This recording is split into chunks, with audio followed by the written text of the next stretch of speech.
Bienvenue pour un nouvel épisode de Pixies, le podcast. C'est un podcast qui est disponible sur toutes les bonnes plateformes et je vous invite à vous abonner. Nous sommes à la journée agile le 2 juin 2023. Face à moi, j'ai l'honneur de recevoir David Lézé, qui nous a parlé dans une session ce matin de software inutile. Aïe, aïe, aïe, aïe, aïe, ça doit parler à plein de gens qui nous écoutent, ça, à plein d'auditeurs et d'auditrices. David, on va commencer par un petit mot de présentation sur toi. Alors, je sais que tu as des racines bretonnes. En effet. Je vais pas te demander de chanter un chant breton, quoique tu peux si tu en as envie. On va d'abord donner un petit mot de présentation de ton parcours, de qui est David Lézé, qu'est-ce qui t'a amené finalement à l'agilité, ça sera la deuxième question. On va commencer par une présentation. Ça marche. Alors, je serais bien incapable de chanter en breton. Il y a que les Finistériens qui savent faire ça. Moi, je suis de Rennes. Pour eux, je suis un faux breton. T'es de Rennes Oui, tout à fait. Avec Pod Rennes, qui est bien connu, un festival de podcast là-bas. Je suis un heureux papa de 2 enfants. Ils ont quel âge? 10 ans, là, dans les jours à venir. Ah ouais? Et 7-8. Et c'est un truc qui m'occupe C'est pas un mal challenge, au hein. quotidien. On va pas se mentir. Je suis très tourné famille, donc quand je suis pas au boulot, C'est la famille. souvent c'est la famille, quelque chose qui me porte. Et ton cursus donc? Mon cursus, moi, je suis un ancien tech. Je viens de là. Je suis né dans le monde de l'IT, avec le premier Prince of Persia sur nos premiers ordinateurs il y a très très longtemps. Oh, Grand fan à finir en moins d'1 heure. Hein. Mais t'es plus vieux que moi ou quoi? Moi je suis vieux, j'assume. Mais effectivement, j'ai été baigné dedans et j'ai commencé par faire de la tech. Je suis un ancien dev, j'ai dev pendant plus de 12 ans.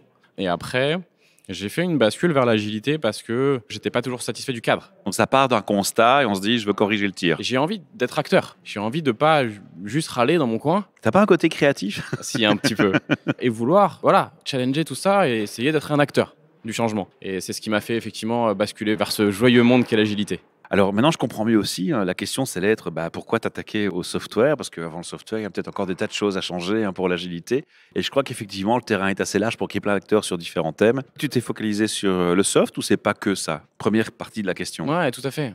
Globalement, je trouve qu'il y a, pour reprendre des termes un peu lean, il y a un énorme gaspillage là-dedans, De ressources. de ressources, de gens, en fait, d'humains, Et de coûts, parce que ça coûte, c'est soft. accessoirement. Mais le premier qui m'intéressait, c'était surtout le côté des gens qui vont passer de nombreuses heures, des jours. À apprendre à utiliser un soft. Ouais, et en fait, le truc n'est pas pertinent. Donc, tout ce que tu as dépensé en amont par les gens qui l'ont créé, c'est juste du gâchis, quoi. Il faut rappeler qu'il y a l'achat, la licence, souvent par utilisateur en Ouais. plus, la formation, la maintenance de la connaissance, la retransmission de la connaissance, la gestion quotidienne, les debugs, le support, etc., etc. Et ça n'en finit pas. Donc, si on pouvait créer à la base les bons trucs, ça évite tout ce gâchis. Ah ouais, mais c'est compliqué ça, parce que les besoins ils sont tellement multiples et variés. Comment tu fais pour créer le software qui correspond aux bons besoins et qui est évolutif sur tous les besoins futurs anticipatifs? Et ben pour moi, c'est. J'exagère, hein, je te provoque volontairement. Mais j'entends, et la question elle est top, parce que c'est nos challenges au quotidien dans ce monde de l'IT. Et la variété d'entreprises et de métiers. Ouais, clairement. Pour moi, l'agilité doit répondre à ça, en fait. Il y a un moment, c'est un truc que je dis souvent, mais si c'est pour jouer à mettre des post-it sur les murs et faire des serious games, ça va 5 minutes. Mais moi, c'est pas ça qui m'intéresse. Mhm. C'est-à-dire que ce côté, comment on va raccourcir une boucle de feedback pour pouvoir tester plus rapidement, si nos solutions, elles sont pertinentes, et si on est bien en train de faire un truc utile, là, on est dans le cœur du truc. C'est ça qui m'intéresse. Ayant travaillé aussi comme SLM dans le secteur télécom, et quand tu choisis des solutions ou des services de société externe pour des softwares, tu as plusieurs étapes. Tu as les requirements, tu soumets tes attentes, puis tu as les questions, le jeu de questions-réponses qui s'installe. Donc il y a tout ce qui est le préliminaire, je vais comparer ça à une relation amoureuse presque. Et puis on rentre dans l'art, comment on dit, on rentre dans le terrain, dans le cambouis, les mains dans le cambouis, on bosse avec. Il y a les phases d'adaptation, d'apprentissage comme j'ai dit, puis les bugs, et puis après on renouvelle pas. Et parfois, pour des questions de budget, c'est parfois là que ça se joue. C'est sur les budget que ça se joue parfois. Est-ce qu'on a vraiment toujours la main sur l'intelligence et l'agilité en premier, ou est-ce que parfois les budgets viennent pas un peu parasiter les débats? Clairement, on va pas se mentir. Enfin, on vit dans ce monde-là. On vit dans ce monde où les achats ont une puissance, où les budgets ont une puissance, où les plannings ont une puissance. Enfin, tout ça, c'est les contraintes et le cadre dans lequel on joue. Alors moi, j'ai fait un choix pour me simplifier la vie. Je viens du monde du consulting, dans le service, etc. Donc ce monde-là, je le connais très bien. Ce que tu décris là, je le vois très très bien. Et j'ai fait un choix il y a quelques temps, quand j'ai voulu vraiment aller travailler sur produire plus utile. C'est effectivement de quitter le monde du service pour aller dans le monde vraiment du produit. C'est-à-dire qu'aujourd'hui, je travaille dans une boîte, en interne, on crée un produit. Donc tout ce cadre, je l'ai plus, ou je l'ai beaucoup moins. Donc je me suis simplifié la vie. Tu t'es mis moins de contraintes. En effet. Mais il y a des fois, il faut savoir aussi changer de cadre. C'est ce que j'ai fait sur ce coup-là. Ok. Cependant, voilà, qu'est-ce que tu préconises? Alors, quelle est ton approche? Donc, moi, je suis une personne directeur IT d'un gros département d'une grosse boîte. J'entends parler de toi, je te contacte. Qu'est-ce que vous me proposez concrètement comme première étape d'analyse et de travail sur mes softwares inutiles? Et sont-ils vraiment inutiles? Souvent, en fait, Tu parlais tout à l'heure de requirement, toute cette phase-là. On a un peu tendance à, et c'est normal, faire une liste au Père Noël. Ouais, c'est un peu comme le recrutement. On veut le mouton à 5 pattes. Ouais, tout à fait. Bah, c'est la même chose dans le soft. Exactement, on veut tout. On veut le mouton à 5 pattes. Et oui, si on me demande qu'est-ce que ça doit faire, je vais lister Un max. un max. Et moi, souvent, ma première approche, mon premier conseil, ça va être la frugalité. Quels sont les réels besoins? Quels sont les réels besoins? Comment on peut créer un MVP à partir de tout ça? J'ai travaillé avec des boîtes qui m'ont sorti des MVP de 2 ans en me disant David, c'est pas possible, on peut pas faire plus petit que ça. Alors, j'ai dit en fait, si, et je vais vous prouver, on va le mettre en prod à la fin de l'année. Donnez-moi ce périmètre-là, écartez un peu le cadre pour pouvoir faire ça. Je vous prouve que ça marche. Et ensuite, on peut continuer de travailler ensemble et de voir comment on peut mettre plus d'agilité dans tout ça. Mais quand on part de ça, de dire bah non, 2 ans, c'est le minimum vital. Non, ça peut pas marcher en fait. Il y a trop. L'intitulé, c'est les softwares inutiles. Donc, on a tendance à imaginer, je me débarrasse des softwares dont j'ai plus besoin. Ici, quand tu me parles, j'entends aussi qu'on peut proposer un software, qu'on peut proposer quelque chose de nouveau. La finalité pour toi, c'est d'amener une solution que tu proposes en entreprise en termes de software, ou la finalité, c'est de dire, t'as pas besoin d'utiliser tout ça, contente-toi d'un strict minimum. En fait, Où il y a les trois. non. Ce qui m'intéresse, c'est principalement l'étape où on va construire ce software. Et comment faire en sorte qu'on ne construise pas des choses qui ne servent pas. Donc si je fais un parallèle avec l'écologie, par exemple, c'est le fameux « le meilleur déchet, c'est celui qu'on ne produit pas ». Bien sûr. Et donc moi, c'est vraiment mon cheval de bataille, il est là. C'est-à-dire comment je travaille avec les décideurs, avec les gens qui vont demander du software pour faire en sorte qu'ils aient le bon truc à la fin et que ça serve à quelque chose.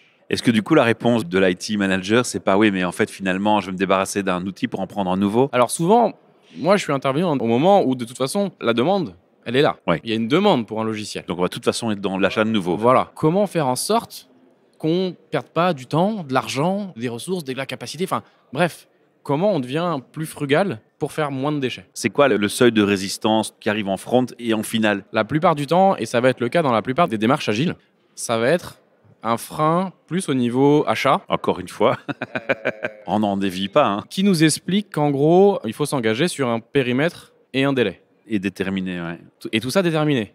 Avec le fameux argument, moi quand j'achète une voiture, je sais ce qu'il y a dedans et je sais quand est-ce qu'on me la livre et quel prix elle coûte. On veut pas une boîte de chocolat avec une surprise dedans. Voilà. Sauf que c'est pas ça notre monde. Dans le monde du soft, la complexité elle est dingue et en fait c'est juste de l'honnêteté de dire on ne saura pas te promettre que dans 2 ans on va arriver pile poil le 31 mars là avec ce périmètre. Et là, je comprends le challenge parce qu'il faut savoir l'écouter, ça. En fait cette promesse là souvent elle est fausse. Mais oui, il faut l'écouter, l'inverse. Mais oui. Qui est capable d'écouter l'inverse? Exactement. Et souvent, c'est une histoire de trade-off, c'est une histoire de compromis entre des achats qui ont ces besoins-là et la réalité du monde du soft. Donc, ton premier discours serait, si je t'écoute bien, de remettre l'honnêteté au centre. Ouais. Et dire, voilà, on va arrêter de se faire des fausses promesses. Et c'est ça. Et en fait, la meilleure réponse que j'apporte, c'est pour rassurer les gens qui ont ces besoins-là, la seule bonne pratique, c'est de livrer. Parce que si les gens n'ont pas encore la confiance, ce qui est normal, on n'a pas encore bossé ensemble. Je dois donner de l'argent pour un truc impalpable au début. Ah ouais, et j'ai pas d'image, j'ai pas de cadre. Ouais. J'ai rien. Donc, on se rencontre et il faut que je fasse confiance que, effectivement, dans 6 mois, 1 an, 2 ans, le truc sera là, nickel. Mais, c'est dingo. Donc, moi, la réponse que je donne à ça, c'est construisons un truc plus petit, opérationnel, et livrons-le plus vite. Et faisons-le grandir. Et faisons-le grandir. Parce qu'à partir du moment où je livre, je transforme des coûts en profit. Tu sais à quoi ça me fait penser? Tu deviens à mes yeux le jardinier de l'agilité. Tu sèmes la graine, et puis tu arroses, et tu fais grandir, et tu fais pousser. C'est un peu ça le débat. Ouais, carrément. En tout cas, moi, j'aime bien l'image. Quel conseil tu donnerais à un manager ou un IT manager qui nous écoute, déjà, dès le départ, avant même qu'il fasse appel à ton intervention? Tu as déjà donné des éléments de réponse, mais le conseil, vraiment ça, les gars, retenez-le. En fait, c'est d'être honnête avec soi-même. C'est-à-dire que D'être prêt à écouter les choses pas agréables à entendre. ouais, il y a ça. Et puis, je fais plus trop ce métier maintenant parce que, effectivement, comme je te disais, je suis en interne dans une boîte à créer du produit. Mais quand je faisais du consulting, soyez honnête. C'est-à-dire que c'est pas grave si vous faites pas d'agilité. C'est pas parce que c'est hype. C'est pas parce que tout le monde en parle qu'il y a des conférences, même si elles sont chouettes. Merci. Non, mais c'est pas grave en fait. Si ce que vous voulez faire, c'est du cycle en V à l'ancienne, faites-le et faites-le bien. Et ce sera 10 fois mieux que d'essayer de faire un espèce d'ersatz d'agilité qui va mettre tout le monde en détresse et où à la fin on va dire ça marche pas. Ça correspond à ce que tu voudrais que les gens se souviennent de ton pitch de ce matin?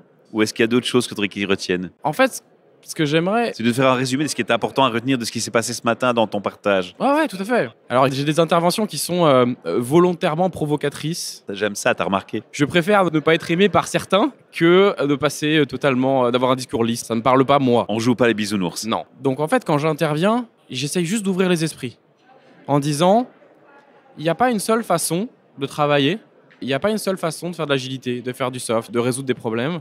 Ouvrez un peu vos chakras. Et pour moi, je vais peut-être t'anticiper encore sur une autre question à toi, mais c'est tout l'intérêt de ce genre de journée. Effectivement. Ouais. Mais c'est ce qu'il faut venir chercher, en fait. C'est quelqu'un qui vient, qui va vous partager un truc, et vous allez faire « Ah ouais, effectivement, on peut penser comme ça aussi. » Bah oui, ça faisait sens. C'est et en pertinent. fait, c'est juste qu'on n'y a pas pris le temps d'y penser de la bonne manière. Ça veut pas dire que le cadre qu'on avait avant, il est tout nul, Oui, ou il est pas mauvais. ou il est pas forcément, mauvais. ouais. Non, mais moi, j'ai jamais dit ça. Et franchement, c'est hyper important pour moi. Juste, il y a d'autres cadres, et ils sont super intéressants à aller explorer. Tu sais qu'on est en plein changement. Alors, l'informatique évolue avec la capacité des processeurs, la rapidité de processing. Puis maintenant apparaissent les IA, apparaît maintenant la décentralisation du web, les blockchains, le Web 3. Il va y avoir de sacrés changements dans le monde IT, dans les outils qu'on va utiliser. Les sociétés vont être secouées. L'humain va être secoué aussi. Il y a des jobs qui vont disparaître, des nouveaux qui vont apparaître. Le métier de prompteur, par exemple. Comment est-ce qu'on gère cette approche de software utile et inutile quand un monde vaste, avec cette grande vague de nouveaux softs, est en train de nous tomber dessus comme un tsunami? Tu t'es préparé? T'as pris ta planche de surf? Alors, j'ai lu un super commentaire là-dessus qui m'a fait beaucoup rire. Je le donne pour l'anecdote, et puis après, je réponds vraiment à la question. Quelqu'un a dit... Pour que les IA puissent remplacer une équipe produit, une équipe tech, il va falloir que les clients expriment clairement leurs besoins. Du coup, on est tranquille. C'est vrai que déjà entre humains, ça marche pas super bien. Parce que ça, c'est l'anecdote. T'as déjà, j'imagine, vu ce genre de petites vidéos ou dessins sur LinkedIn où t'as le mec qui dessine un truc sur le dos du premier, Exactement. qui dessine lui-même une image sur le dos du deuxième, et entre le requester du produit et le programmeur à la fin, tu pars du soleil à la tortue. Ok, on est d'accord. Exactement. Alors ça, c'était pour le truc qui m'avait fait rire. Maintenant, en vrai, moi, je trouve ça super positif. Techniquement, chez nous, dans mon équipe produit, c'est des trucs qu'on utilise. Les devs sont sur ChatGPT pour vérifier des trucs, pour coder des morceaux qui n'ont pas besoin d'être ultra réfléchis parce que c'est juste, on va dire, un truc générique. Moi, ça m'arrive par exemple d'aller auto-générer des tests d'acceptation pour mes user stories avec ChatGPT. Et donc, je le vois comme un assistant. Et ça va s'accentuer parce que les plugins arrivent Mais en bien sûr. masse et ils vont s'intégrer dans tout. Évidemment, pour moi, si on s'oppose, on va juste contre la vague. Je suis pas sûr que ce soit la meilleure stratégie. Est-ce qu'on aurait peut-être une IA un jour qui serait un plugin, qui irait dans une application et qui se dirait ça c'est inutile, on enlève, ça c'est inutile, on Mais enlève. ce serait top. Moi, j'adorerais. On le fait déjà en exploitant la data. Et moi, je conseille à tous d'ailleurs de supprimer les fonctionnalités d'un software qui ne servent pas. Parce que ça allège la code base, parce qu'il y a plein de bonnes raisons de faire ça. Et c'est écologique en plus. Tout à fait. Si on pouvait demain auto-générer ce truc-là par de l'IA, mais allons-y, clairement. Pas mal. Tu dirais quoi à quelqu'un qui voudrait revenir, qui a raté cette session cette année, dans une journée agile dans le futur? Tu lui donnerais quel mot pour le motiver à nous rejoindre dans le groupe de passionnés ici dans lequel on se trouve? Moi, je vois, ça fait des années que je parcours les confs agiles. Alors, principalement en France. C'est la première fois que je joue en Belgique, je suis très content. T'étais à Paris d'ailleurs. J'étais à Paris, j'ai tourné un peu partout. Et en fait, je viens quasiment toujours chercher la même chose. Une espèce de bulle de respiration. C'est tellement important. C'est-à-dire qu'on est tous en train de courir.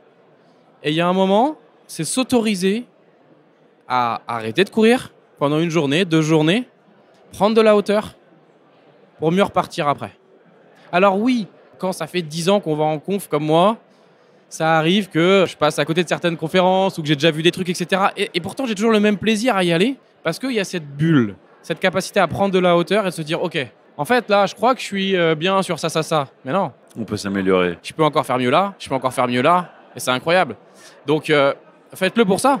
Offrez-vous cette bulle. Et moi je rajouterais, on l'entend derrière toi, hein. Il y a le côté networking en plus qui est la cerise sur le gâteau. Alors en termes de cerise sur le gâteau, justement, David, je vais te demander de me donner un site internet ou une URL où on pourrait te contacter ou un moyen de te contacter et puis s'informer parce que l'auditeur auditrice qui n'aurait pas eu assez de réponses à ces questionnements, comme ça il peut te contacter. Ouais, sans problème. davidlezé.com, plutôt facile, tout attaché. Tout simple. Et sur LinkedIn, j'imagine qu'on peut te Sur contacter. LinkedIn aussi, je poste pas mal. J'aime bien échanger. Souvent, je demande du feedback sur mes confs. Si jamais vous l'avez vu, n'hésitez pas à me contacter. Franchement, ça me permet d'itérer. Souvent, mes conférences, je les donne 5, 6, 7, 8 fois et je donne jamais la même. C'est-à-dire que tout le feedback qu'on me donne me permet d'améliorer la version suivante. Et si vous avez la chance de voir la 9e, 10e itération, c'est meilleur, grâce à vous. J'adore. Moi je dis toujours, une critique, c'est un cadeau. Mais bien On sûr. te donne une opportunité de changer. Alors, merci pour cette belle parole, ça je n'entendais pas moins de toi. Tu me parlais de feedback justement. Ce podcast, il est un peu particulier parce que le texte, il va présenter cette interview. Quand elle sera diffusée, il y aura un lien dedans. Et les gens, en cliquant sur ce lien, ils vont arriver sur un répondeur vocal. Ils peuvent s'enregistrer, écouter la qualité avant de l'envoyer et nous dire si oui ou non on peut utiliser leur voix pour les réseaux sociaux. Alors s'ils ne le disent pas, le message vocal je le reçois, je te l'envoie, tu réagis comme tu le sens. Mais s'ils nous disent je partage volontiers ma voix sur les réseaux sociaux, eh bien leurs questions, leurs commentaires, leurs remarques et cette interaction que tu les invites à avoir, le feedback sur la conférence s'ils y ont insisté, eh bien ils peuvent l'enregistrer verbalement, te l'envoyer de cette manière, je le reçois, je le mets en commentaire du podcast et tu pourras directement entendre les gens. C'est top. Ah, super idée. Je te souhaite plein de feedback parce que c'est encore difficile parfois pour les gens de passer le cap de il me faut un micro, j'active le truc, je comprends comment ça marche, je me lance. Ça paraît compliqué, mais je vous assure, c'est hyper simple. Alors faites-le, ça fera plaisir à David en tout cas. Carrément. Merci pour ta patience, merci pour ton temps. Il y avait un autre point que tu aurais voulu dire avant de clôturer? Non, merci de faire ça. Merci de participer à améliorer tout ça. C'est cool et content d'avoir pu participer. Ok, moi j'étais content de parler avec un passionné. À bientôt, abonnez-vous.